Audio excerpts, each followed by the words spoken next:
So I was a data analyst. I did consulting for medical device companies.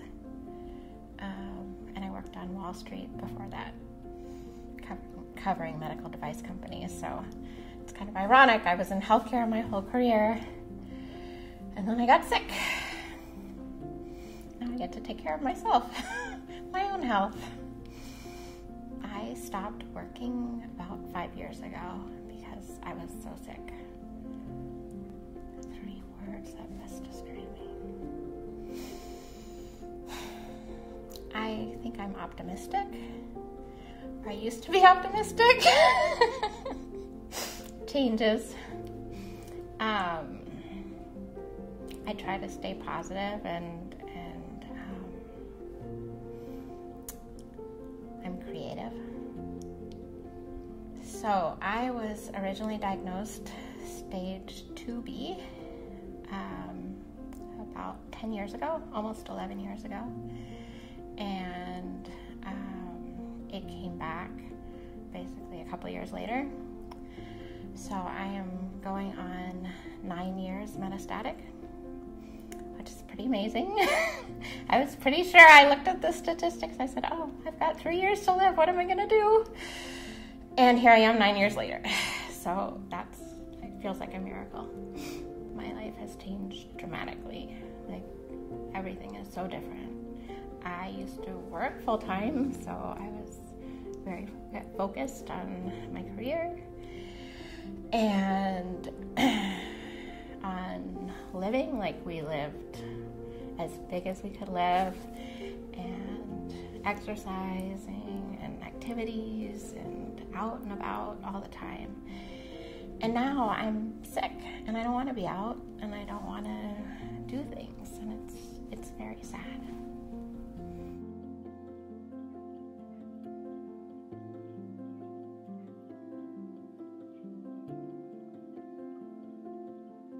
I just love him so much. I love how much he takes care of me. I feel so well taken care of, and I've never felt like that before. So that's like a gift. So cancer has many things it takes away, and has many things that it gives to you.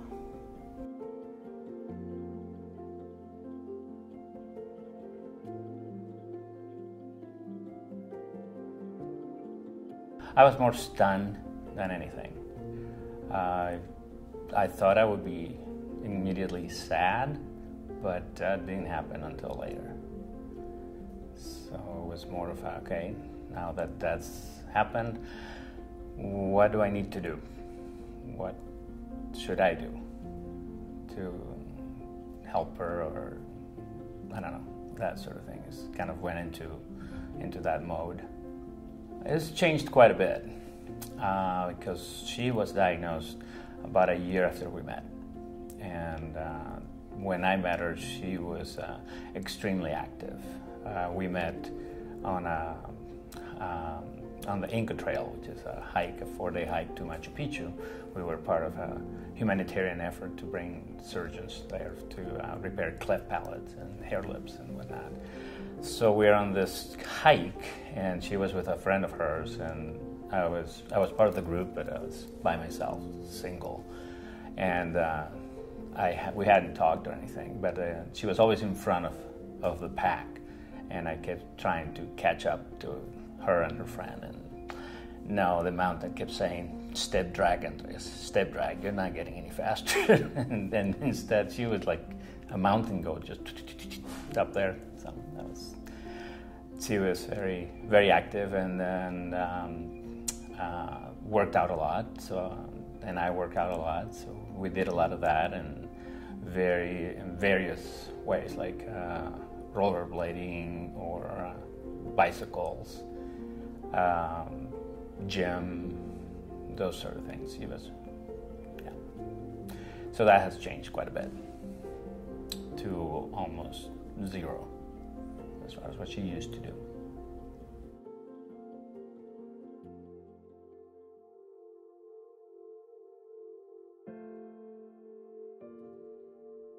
She's very mellow and optimist, and I would say she's not very demanding as far as what I consider care.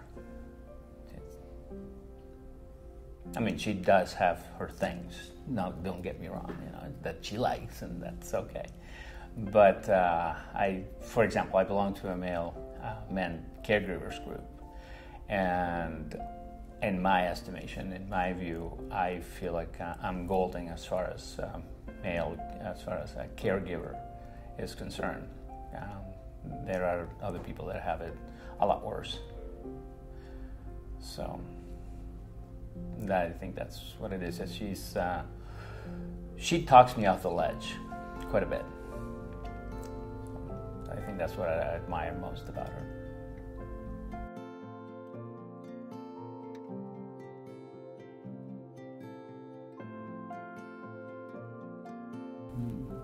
We've been together since, we met in 07, so yeah, I guess late 07. 12 years. We've been together 12 years. And how long have you been married? We are not married. We are not. Not married, okay. It's just easier to say she's my wife than go We through just the whole pretend. thing. I think we balance each other well. I think, we're definitely different types of people, and so different strengths, different weaknesses, kind of lets you. Yeah, we're definitely, I guess, opposite. We complement each other. She's the calming force, and I'm more the, like, if a better word, extrovert. Yeah, that's a good word.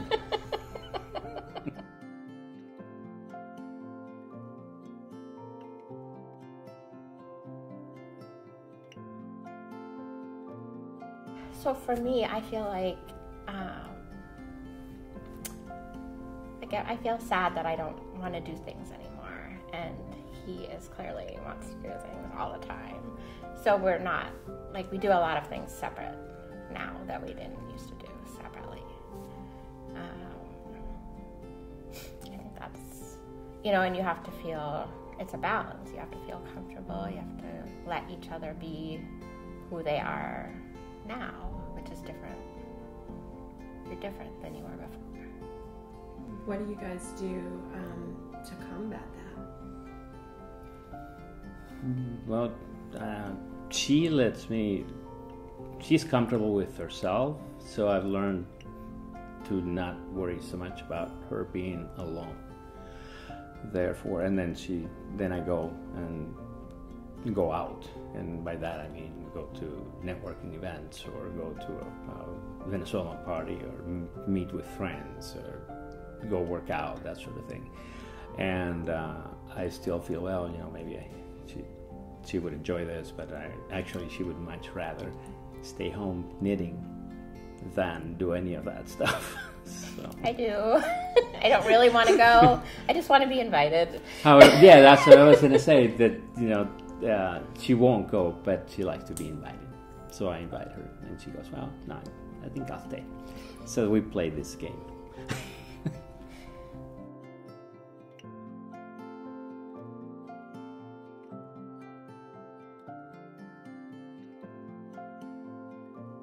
For me, I think the thing about metastatic breast cancer has been that at first, when you're first diagnosed, you feel like, oh my gosh, I might die really soon, and you want to go out and you want to live as much as you can and get as much as you can done and reconnect with everybody and da-da-da. But then for me, it's changed. It changes because then you stop feeling well. And when you don't feel well, it's different. You kind of go insular, and you have a lot more just kind of quiet time, taking care of yourself time. I feel like it's very important. I use the words be gentle with myself. It's really important to be gentle with yourself and not to push yourself too hard, because there are major consequences when you do, it takes, you're out of town for a week and then it takes you a week to recover. Or you go out for a day and then it takes you a day to recover. It's a pretty dramatic slowing down. And you have to find a way to still be happy, and yet when you're not feeling well, it's hard.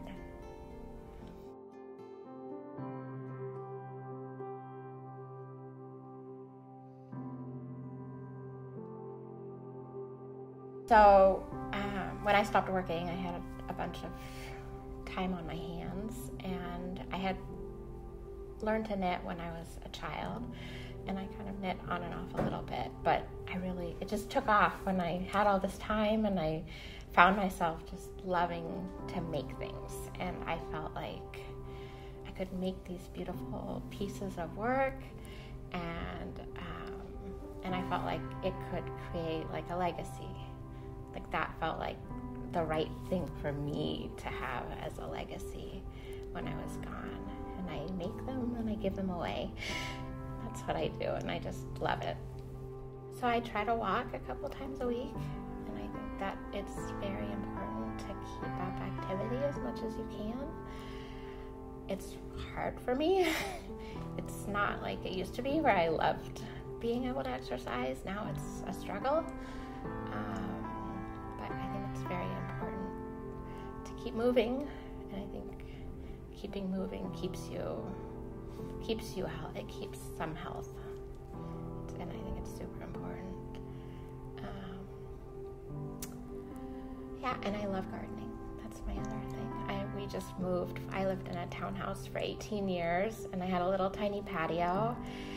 And when I was looking at my disability going away, we were kind of looking at finances, and so we decided that we should downsize where we lived, because we lived like downtown in a townhouse. And so we found a house that we love, and it's just been the greatest move ever. And I discovered gardening, and it wasn't even on the list to have a big yard, and we have a huge yard, and I absolutely love being outside in it all day long.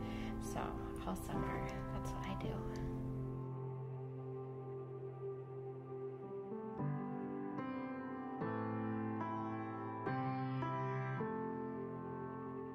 So Andreas checks in with me a lot. He was always asking me how I'm doing, which is really nice. I also have a best friend who checks in with me, and she has a little 4-year-old, which is just so much love.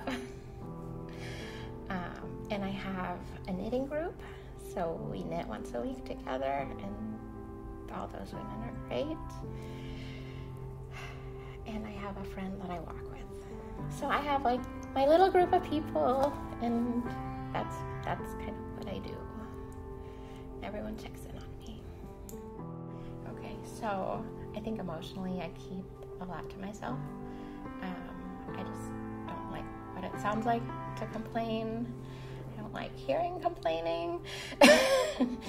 And so I think that kind of makes me keep it to myself, and I want to be strong, and I value strength.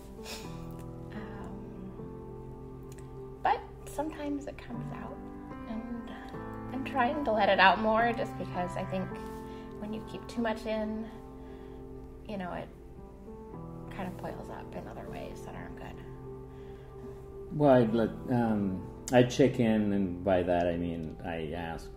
It's not a casual, how are you doing today? I really want to know how she's doing today, or what's happening, or does it hurt, and how does it hurt? So I try to be a little more specific if something's off, to see if I can be of help.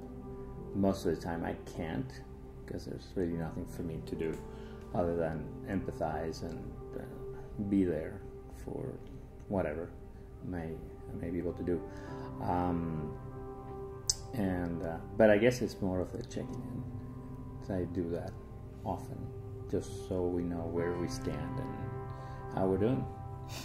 And I think it's a lot about how I'm feeling, because I have a lot of I have a lot of illness, so I have a lot of like things that are going on in my body that change every day, and I don't even fully have a grasp on it sometimes. Like, I don't know why I'm nauseous.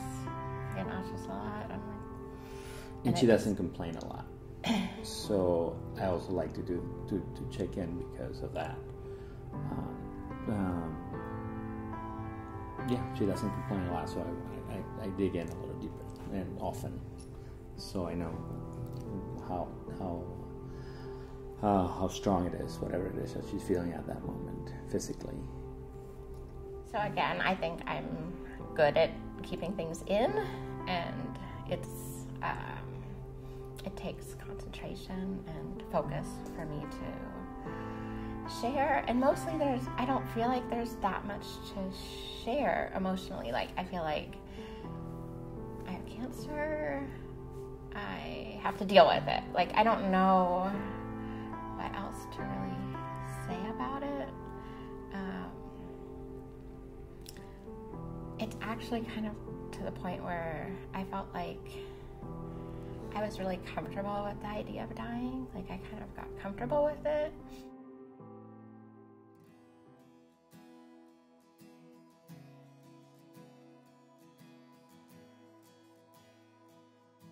She doesn't talk about that much.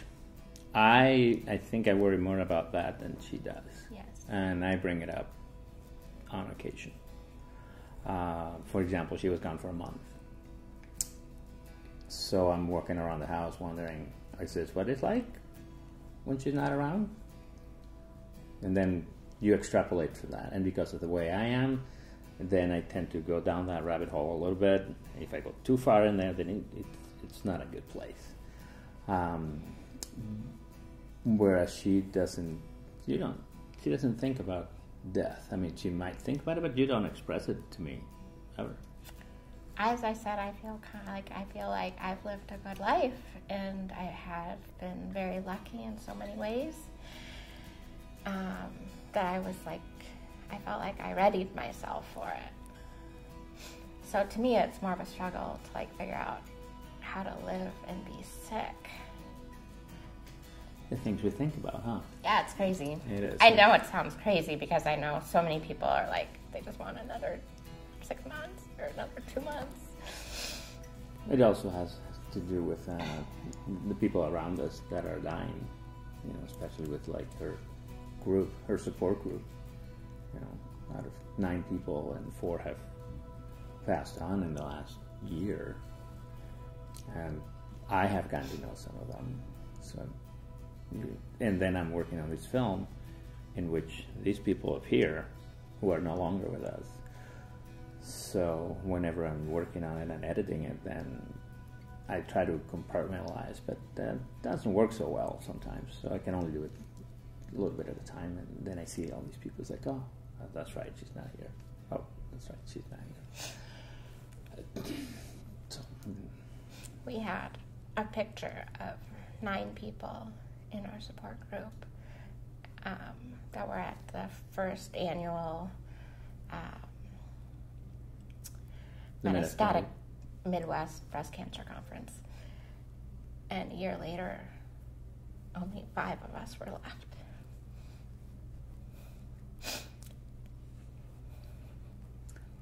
And it's fast. I mean, and by that I mean within a week of them going whatever to the hospital, the hospice or something, they're gone.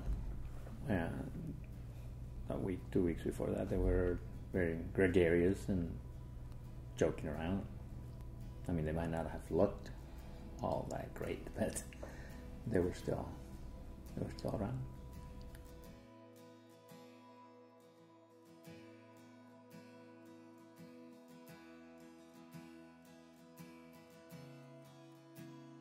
So it's a different sense of what is in the future.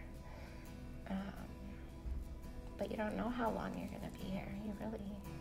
I mean, some people, get brain mets and go in a couple months, and other people live 15 years.